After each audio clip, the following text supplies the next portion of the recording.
Hey everyone, welcome to the Amy J Way. I'm Amy J and this is my channel. Stay tuned, I've got an exciting video today about mulch. So, yesterday I saw on the local buy and sell somebody had some cedar mulch. It was an arborist. $30 for a truckload. Somehow I got a miscommunication going on and I managed to get 2 truckloads. So yes, this is my current new mulch pile. It's mostly cedar mulch. I did see some little pieces of juniper in there, but it's extremely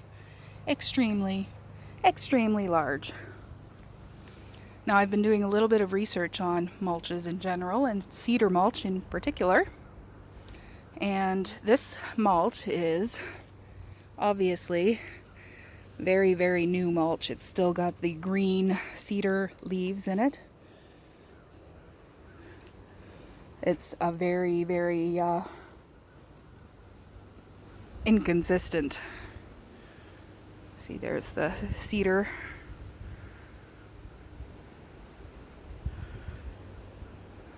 Mulch.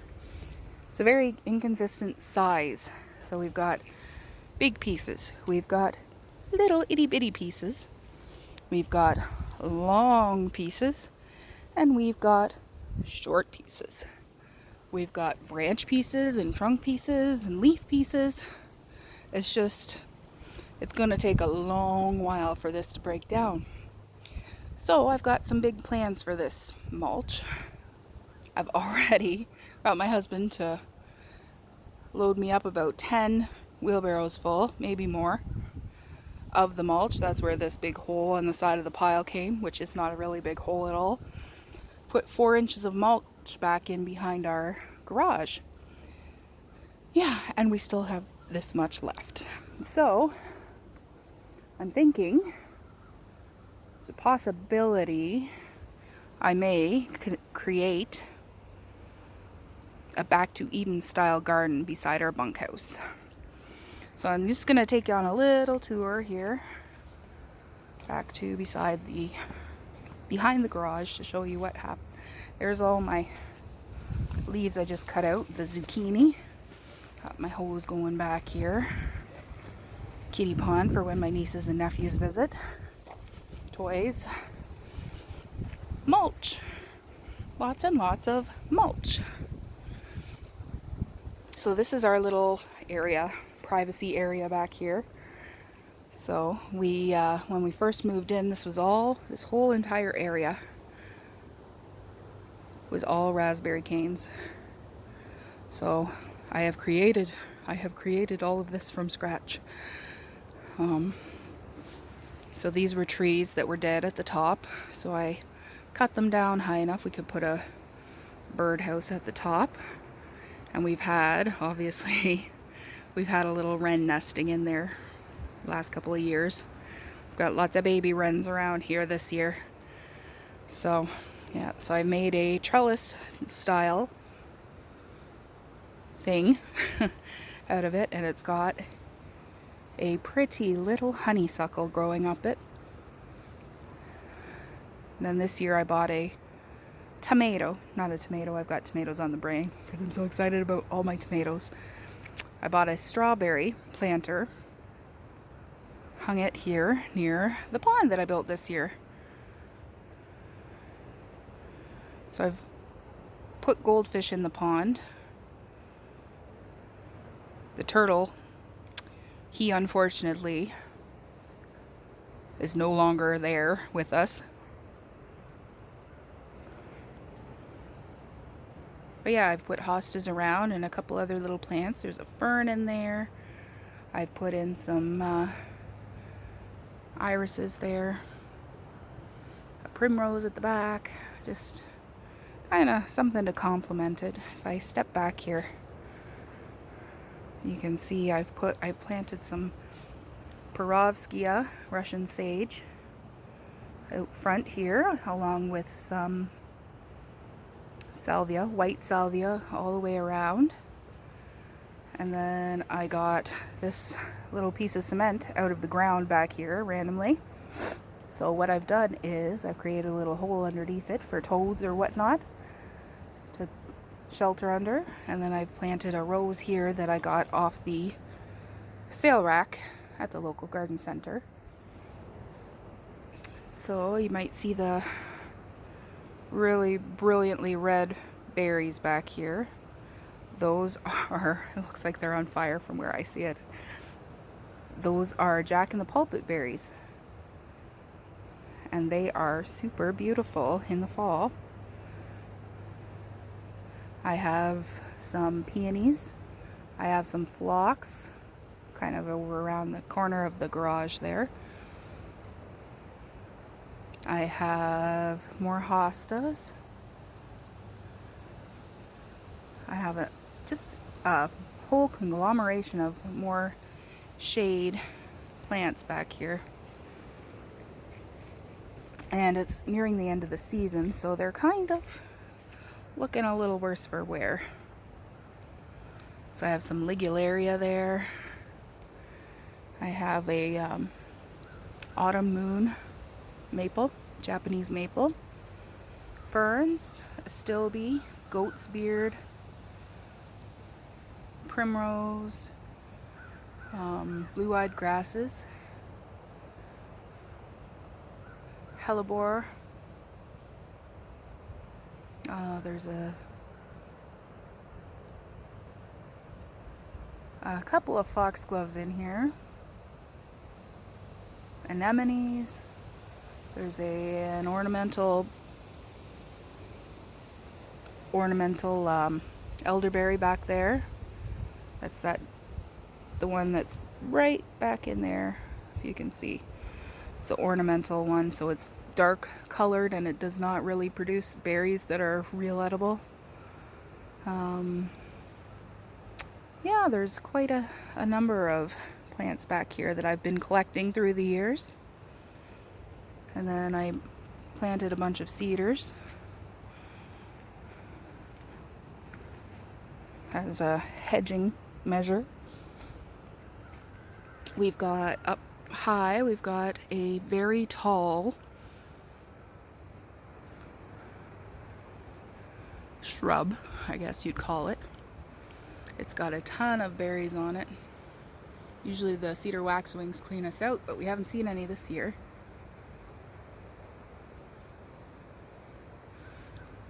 So that's a dogwood, by the way. It's a very, very large dogwood. So yeah, we've got euphorbia. That's actually from seed. The mother plant's over there, and this euphorbia has decided that it likes it back here, and it's seeded itself there, over there in the corner, right there, down here, over there, and there, over there. This is a goat's beard. I like the look of it, even in seed head form. It just looks so messy and wonderful. So yeah, there's the mama euphorbia along with a hosta. I have another Japanese maple back there. I love the color contrast between the Japanese maple and this. The euphorbia. So I may move it back a little bit, or move one of the other ones back a little bit so that it's more underneath it. And then I have a dark colored astilbe down underneath there. And this is a beautiful monkshood. You Harry Potter fans will know it as monkshood or wolfsbane.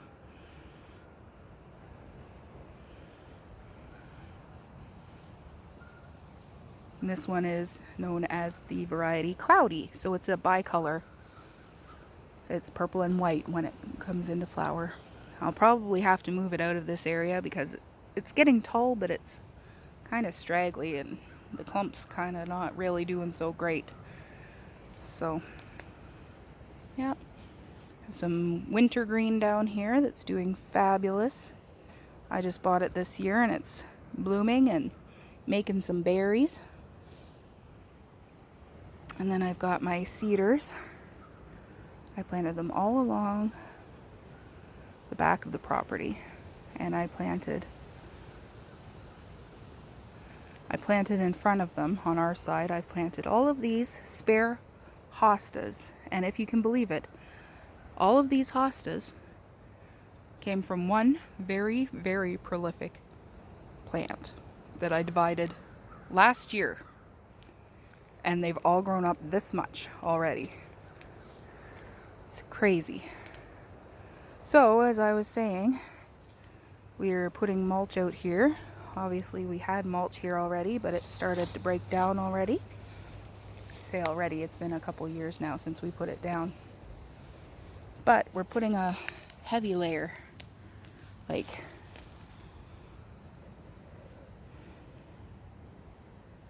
this deep. So that's probably a good 6 inches there. And we're mulching it all with that cedar mulch because it'll suppress weeds in this area that we want to keep clear, this whole area. And it will set off all of the beds. So we haven't quite got as far back as there yet. But if you look at it from this area, the walkway, we've got our hammocks out here with our little drink holders. Then I have made an island bed right in the middle between these trees. That's a very, very lovely little, or I should say large, clematis. There. It's just starting to bloom now.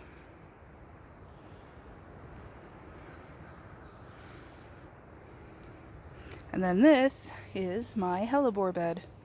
So I have 1, 2, 3, 4, 5, 6, 7, 8, 9. I have 9 hellebores in here, and good golly, there's one blooming. I guess it's not blooming. It's from the spring. So yeah, I have got all these different varieties of hellebores. I absolutely love them. I think they are so beautiful. And all of these ones are pretty much new this year or last year, so they've got a little ways to go before they fill out. But they're pretty healthy looking. I also have a rhododendron right there. And some hostas. And also a lady's mantle. And I also have a Himalayan blue poppy that I bought last year. Mail order from Vancouver. I think Vancouver, BC anyways.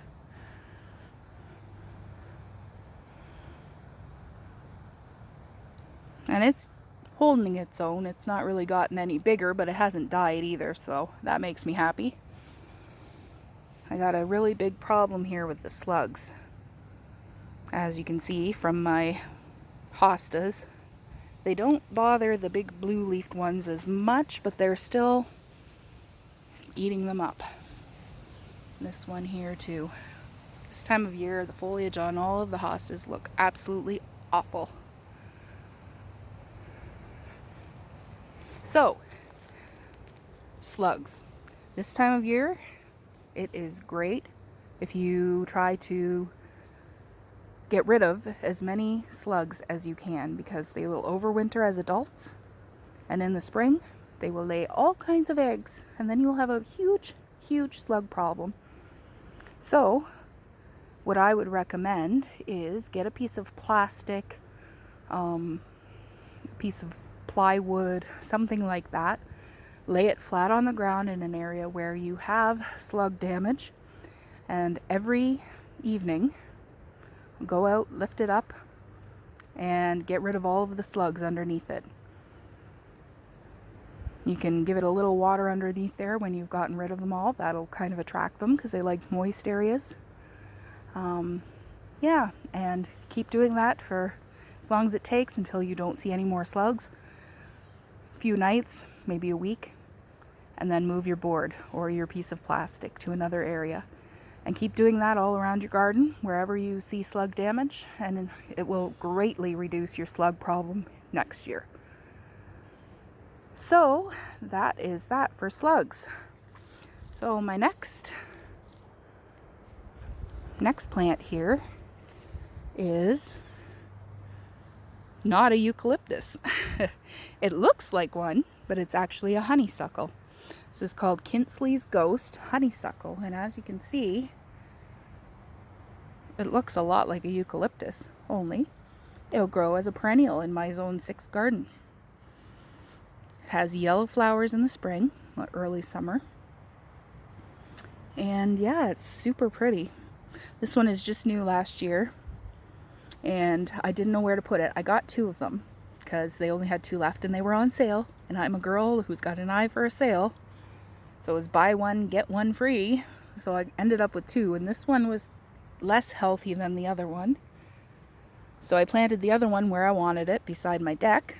And this one just kind of got put back here, but it bloomed quite a bit this spring, and it's even got some seeds going on here. So you never know, maybe I'll get some babies. So yeah, that is my Kinsley's Ghost. So over here, I have a tree. What kind of tree, you may ask? Well, this is a witch hazel. It doesn't look like much of a tree, but the thing is, I planted it here and it was about 4 feet tall. The deer have eaten it back to nothing every year since I planted it here. So I've covered it up a little bit with all these other branches, and I'm hoping the deer might leave it alone this winter. Till then, just let it go. This is a false spirea, and it has gotten huge. Huge. Bloomed once since I got it a couple of years ago, and that was 1 bloom on, I think, 3 plants. Also, it's in deeper shade than it probably should be, so it's gotten about 10 feet tall, and it's kind of stretching for sunlight out this way. And this tree, this is a beautiful, beautiful little example of Hartlage Wine Allspice, Carolina Allspice. Now, I first encountered allspice out in the wilds of North Carolina. Shockingly, I was hiking a part of the Appalachian Trail, 2011, and I saw this really beautiful shrub. It was like a small tree. And I didn't know what it was, And then at the local garden center, I saw one exactly like it. It has a maroon burgundy flower on it in the spring or summer, and it's a very spicy smelling, very, very spicy smelling, many petaled, beautiful flower. And I knew what it was right away. It was the plant that I didn't know what it was, and it turned out it was this Carolina Allspice. And so I got one, and this is it. And it seems to really enjoy this spot. It's grown a little bit, and I'm hoping that next year it'll bloom a little bit. This year it didn't really, but it's taken a little while to get used to its surroundings, I guess you could call it. Acclimate itself, acclimate. So yeah, and this is the view from this side. You can see the color of the mulch is significantly different from what was there before. So I'm hoping the lighter color will make the flower beds pop. So we also have a nice wood pile, a little picnic table for the kitties. This here is where I was drying my onions after I picked them, and it's also got some seedlings and things there. Need to get planted out. And then we've got a fire pit, and this is my chicken coop that doesn't have any chickens in it. You can't really see in very well. Here.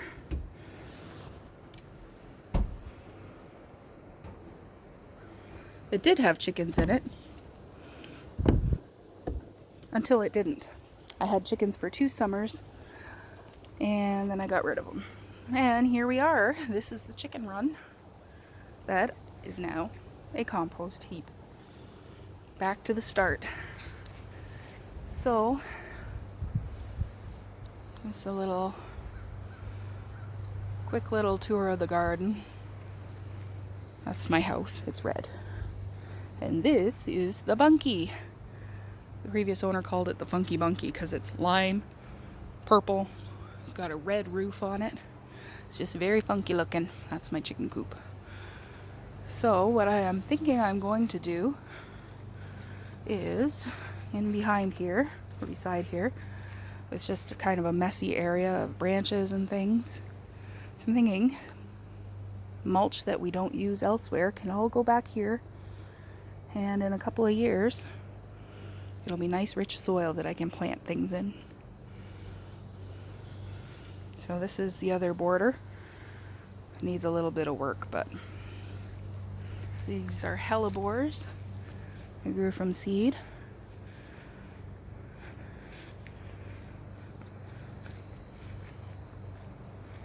Isn't this a beautiful, beautiful red bud?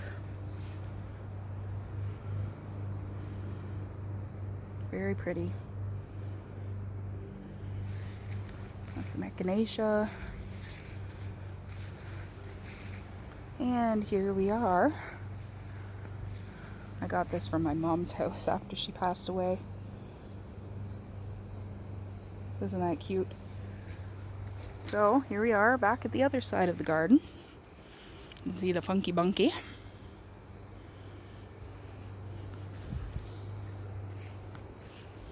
And my tomatoes. I just picked most of the ripe ones yesterday, but I can see I'm getting a few more. Those ones are the blueberries ones. They are not ripe yet. We had my husband's family over the other day, and his grandma and my sister-in-law thought they were ripe and ate one. Made me laugh a lot. Oh, still have bees buzzing around here pollinating. This here is a very, very prolific San Marzano. It was in one of my other videos. I've already picked about 15 to 20 off of here, and it has a load more tomatoes on it. So yeah, that's about it.